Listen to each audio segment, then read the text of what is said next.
ಅಗಲಿ ಇರಲಾರೆನು ಈ ಹಾಡನ್ನ ಹಾಡೋದಕ್ಕೆ ಬರ್ತಾ ಇದ್ದಾರೆ Kavya J Achar on stage please.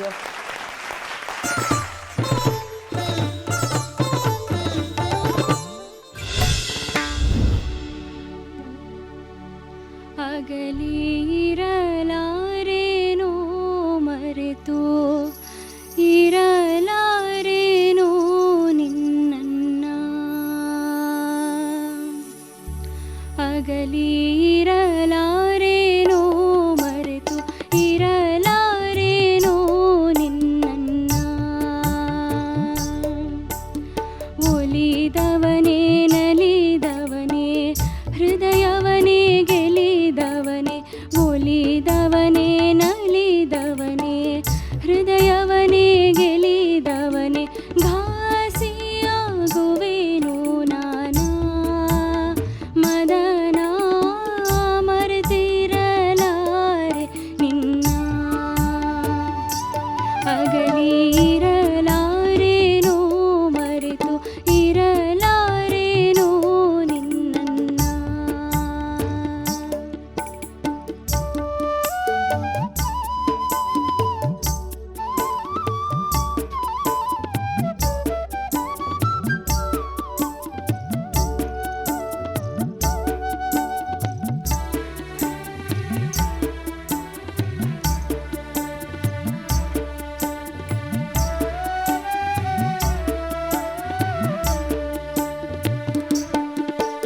ಸ್ಮರಣ ಹೂವಿನ ಬಾಣ ಹೊಕ್ಕಾವೋ ಹೃದಯವನ ಅಗಲೇನ ಮಾಡಲೇನ ತರುಣಿಯ ವಿರಹವ ಮರೆಯಬೇಡಿಲೋ ಚೆಲುವ ಶರಣಾಗಿ ಬಂದೇನ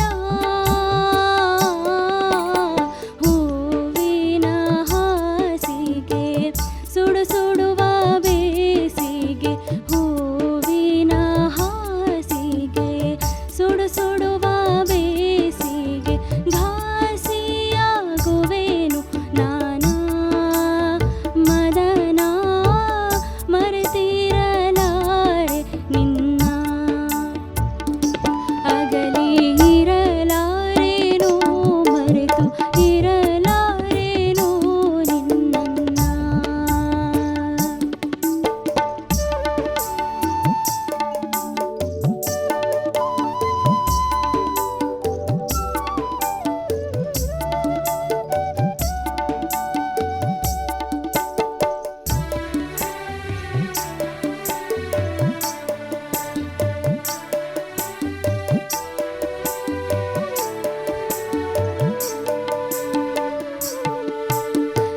ಸಂಗಡಿಸಿದ ಗೊಂಬೆ ವಿಂಗಡವ ನುಡಿಯುವಿರಿ ಪಂಗಡವೇ ಮನದೊಳಗೆ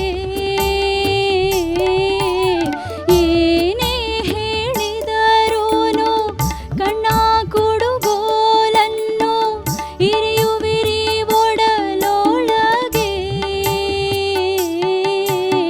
ನಂಬಿ ಬಂದೆನೋ ಸ್ವಾಮಿ ನಾಚಿಕೆಗೊಳಿಸಿದರೆ ನಂಬಿ ಬಂದೆನೋ ಸ್ವಾಮಿ ನಾಚಿಕೆಗೊಳಿಸಿದರೆ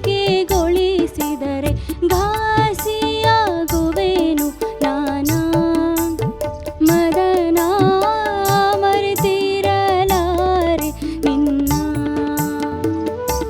ಅಗಲಿ ಇರಲಾರೆನೋ ಮರೆತು ಇರಲಾರೆನೋ ನಿನ್ನನ್ನ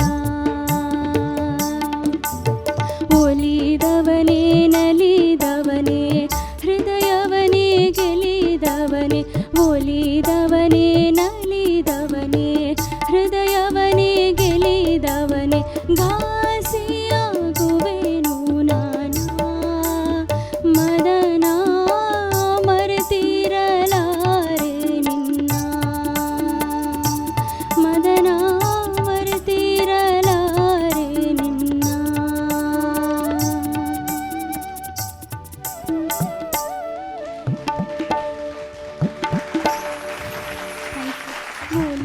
ಕಾವ್ಯ ಎಷ್ಟು ಸೂದಿಂಗ್ ಆಗಿತ್ತು ಈ ಹಾಡು ಕೇಳೋದಕ್ಕೆ. Thank you so much. Archana ma'am. Kavya, yes ma'am. ಮನ ತುಂಬಿ ಹೃದಯ ತುಂಬಿ ಹಾಡ್ದೆಮ್ಮ.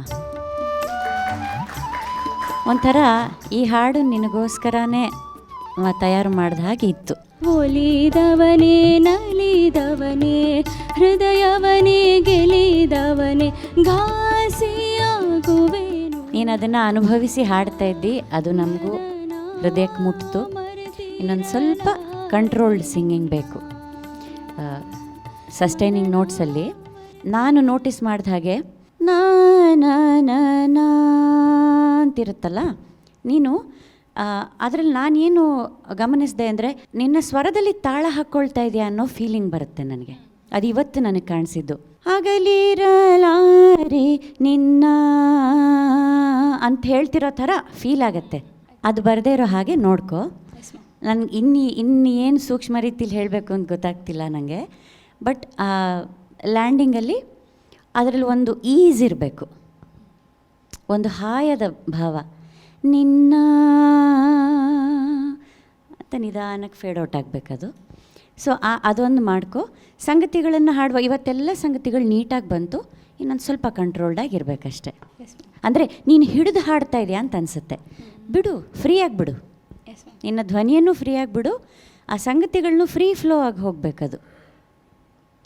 ಕುತ್ತಿಗೆ ಒತ್ತಿ ಹಿಡ್ದು ಹಾಡ್ದಾಗಿ ಇರಬಾರ್ದು. ಆಯಿತಾ?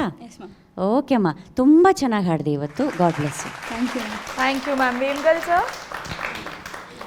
ಕಾವ್ಯ ಅವರು, ಇದು ರಂಗಗೀತೆನಾ? ಒಂದು ರೀತಿ ಫಸ್ಟ್ ಟೈಮ್ ವೇದಿಕೆ ಮೇಲೆ ಒಂದು ರಂಗಗೀತೆಯಲ್ಲಿ ಕಂಬಾರ್ದು ವಿರಹ ಗೀತೆ ಬಂತು ನೋಡಿ. ಅವರು ಸಾಹಿತ್ಯದಲ್ಲಿ ಎಲ್ಲ ಮಾರ್ಮಿಕವಾಗಿ ಎಲ್ಲವನ್ನ ಬಳಸ್ಕೊಂಡಿದ್ದಾರೆ. ಅವರ ಸಾಹಿತ್ಯ, ಅವರ ಗಾಯನದಲ್ಲಿ ಅಪರೂಪದಲ್ಲಿ ನಿಧಾನವಾಗಿ ಆಳಕ್ಕವಾಗಿ ಅರ್ಥ ಮಾಡಿಕೊಂಡ್ರೆ ಅದು ಎಲ್ಲೆಲ್ಲೋ ಅಂತರಾಳದಲ್ಲಿರ್ತಕ್ಕಂಥ ಎಲ್ಲ ಭಾವನೆಗಳನ್ನು ವ್ಯಕ್ತಪಡಿಸುತ್ತೆ. ತುಂಬ ಸೂಕ್ಷ್ಮವಾಗಿ ನೀವೆಲ್ಲ ವೇದಿಕೆ ಮೇಲೆ ಕೊಟ್ಟಿದ್ದೀರಿ ನೀವು. ನೀಟ್ ಪ್ರೆಸೆಂಟೇಷನ್ನು, ಕಾಂಪ್ಲಿಮೆಂಟ್ಸ್ ನನ್ನ ಕಡೆಯಿಂದಮ್ಮ. Thank you so much sir. Thank you sir. Raju sir. Kavya, ಅದನ್ನು ಕಣ್ಣು ಮುಚ್ಕೊಂಡು ಹಾಡ್ತಿದ್ಯಲ್ಲ, ವಿರಹ. ಹೌದು ಸರ್. ತರುಣಿಯ ವಿರಹವ ಮರೆಯಬೇಡೆಲೋ ಚೆಲುವ ಶರಣಾಗಿ ಬಂದೇನಾ. ಅಲ್ಲ, ಅದು ಹೆದರಿಕೆಯಿಂದ ನೋಡಿದ್ದ, ಹೆದರಿಕೆಯಿಂದ ಈ ಕಡೆ ನೋಡದೆ ಹಾಡಿದ್ದ, ಅಥವಾ ಇಲ್ಲ ಫೀಲ್ ಮಾಡ್ಕೊಂಡು ಫೀಲ್ ಮಾಡ್ತಾ ಇರೋದ? ಸಾಹಿತ್ಯ, ಅದ್ರ ಹೌದು ಹೌದು ಹೌದು ಹೌದು. ಆ ಸಾಹಿತ್ಯದ ಭಾವ ಅರ್ಥ ಮಾಡ್ಕೊಳ್ಬೇಕು ಅಂದಾಗ ಸ್ವಲ್ಪ ಅದ್ರ ಆಳಕ್ಕೆ ಹೋಗಲೇಬೇಕು. ಗೊತ್ತಾಯ್ತಾ ಹಾಡಿನ ಸಾಹಿತ್ಯದ ಭಾವನೆ? ಗೊತ್ತಾಯ್ತಲ್ಲ. ಅಂದರೆ ತನ್ನ ನಾಯಕನ ಪ್ರಿಯಕರನ ಮರೆತಿರಕ್ಕಾಗೋದಿಲ್ಲ. ಘಾಸಿ ಮಾಡಬೇಡ ಮನಸ್ಸಿಗೆ, ನಿನ್ನನ್ನು ನಾನು ಆಗಲಿ ಇರೋಕ್ಕಾಗಲ್ಲ ಅಲ್ವಾ? ಈ ಥರದ್ದು ಭಾವನೆ ಎಷ್ಟು ಚೆನ್ನಾಗಿದೆ ಅಲ್ವಾ ಸಾಹಿತ್ಯ. ಎಲ್ಲ ಸಾಹಿತ್ಯನ ಓದ್ತಿದ್ದಂಗೆ ಅಥವಾ ಕೇಳ್ತಿದ್ದಂಗೆ ಅದರ ಭಾವ ಅರ್ಥ ಆಗಬೇಕು. ಅದ್ರ ಭಾವ ಅರ್ಥ ಆದಾಗ ನಾನು ಅದಕ್ಕೆ ಅಬ್ಸರ್ವ್ ಮಾಡ್ತಾ ಇದ್ದೆ. ನೀನು ಕಣ್ಣು ಮುಚ್ಕೊಂಡು ಹಾಡ್ತಿದ್ಯಲ್ಲ, ಆ ವಿರಹದನ್ನ ಏನಾದರೂ ಆ ಹಾಡಿನ ನೆನಪಾಯ್ತು. ವಿರಹ ನೂರು ನೂರು ಅದೇನಾರ ನೆನಪಾಯ್ತೇನೋ, ಅದ್ರ ಇದು ಇಮ್ಯಾಜಿನೇಷನ್ ಮಾಡ್ಕೊಂಡು ಹಾಡಬೇಕೇನೋ ಅಂತೆಲ್ಲ ಅಂದ್ಕೊಂಡೇನೋ. ಏನಿಲ್ವಾ? ಓಕೆ, ಭಾಳ ಚೆನ್ನಾಗಿ ಹಾಡ್ದು. ಕಾಂಪಿಟೇಷನ್ ಲೆವೆಲ್ನಲ್ಲಿ ಇನ್ನಷ್ಟು ಮೇಡಮ್ ಹೇಳಿದಾಗೆ ಅಭ್ಯಾಸ ಭಾಳ ಮುಖ್ಯ. ಸಣ್ಣ ಸಣ್ಣ ಇನ್ಮೇಲೆ ಮುಂದೆ ಹೋಗ್ತಾ ಹೋಗ್ತಾ ಹೋಗ್ತಾ ಸಣ್ಣ ಸಣ್ಣದು ಕೂಡ ಕೌಂಟ್ ಆಗ್ತಾ ಹೋಗುತ್ತೆ ಅಲ್ವಾ? ಹೌದು ಸರ್. ಹೌದು ತಾನೆ? ಹೌದು ಸರ್. ಆದ್ದರಿಂದ ಅಂಥದ್ದು ಕಡೆ ಗಮನ ಹರಿಸ್ಬೇಕು. ಒಳ್ಳೆಯದಾಗಲಿ. Thank you so much. Thank you so much Kavya. ಒಳ್ಳೆಯದಾಗಲಿ.